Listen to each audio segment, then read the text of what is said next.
പത്തനംതിട്ട അടൂരിൽ ലോറിയിലേക്ക് കാറിടിച്ചു കയറ്റി രണ്ടുപേർ മരിച്ച സംഭവത്തിൽ ലോറി ഡ്രൈവർക്കെതിരെ എടുത്ത കേസ് പിൻവലിച്ചു. മനഃപൂർവ്വമല്ലാത്ത നരഹത്യാ കേസ് ഒഴിവാക്കിയതോടെ ഡ്രൈവർ റംസാനെ വിട്ടയച്ചു.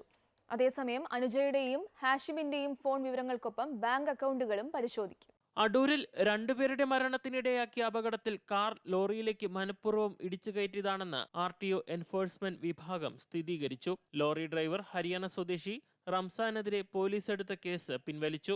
ലോറി ഡ്രൈവർക്കെതിരെ ചുമത്തിയ മനഃപൂർവ്വമല്ലാത്ത നരഹത്യ ഒഴിവാക്കി പോലീസ് കോടതിയിൽ റിപ്പോർട്ട് നൽകി. കാർ അമിത വേഗതയിലായിരുന്നുവെന്നും ബ്രേക്കിടാൻ ശ്രമിച്ചില്ലെന്നും അനുജയും ഹാഷിമും സീറ്റ് ബെൽറ്റ് ധരിച്ചില്ലെന്നും ലോറിയിലെ ക്രാഷ് ബാരിയറും അപകടത്തിന്റെ ആഘാതം കൂട്ടിയെന്നും റിപ്പോർട്ടിൽ പറയുന്നു. തെറ്റായ ദിശയിൽ നിന്നുമാണ് കാർ ലോറിയിലേക്ക് ഇടിച്ചു കയറിയത് എന്ന് ഉൾപ്പെടെ വ്യക്തമാക്കുന്ന റിപ്പോർട്ട് ട്രാൻസ്പോർട്ട് കമ്മീഷണർക്ക് കൈമാറി. അതേസമയം അപകടത്തിൽപ്പെട്ട കാർ മുഹമ്മദ് ഹാഷിം വാങ്ങിയത് 2 മാസം മുൻപാണെന്നും അടൂർ രജിസ്ട്രേഷനിലുള്ള ഈ കാറിൽ എയർ ബാഗോ ആധുനിക സുരക്ഷാ സംവിധാനങ്ങളോ ഉണ്ടായിരുന്നില്ലെന്നുമാണ് റിപ്പോർട്ട്.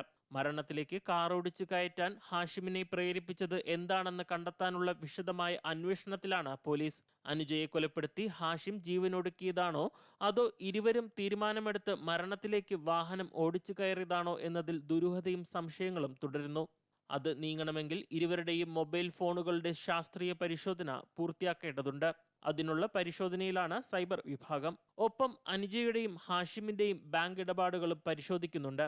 അനുജയെ ഹാഷിം സാമ്പത്തികമായി ചൂഷണം ചെയ്തിട്ടുണ്ടോ എന്ന സംശയത്തിലാണ് ഈ നടപടി. അമൃത ന്യൂസ്, പത്തനംതിട്ട.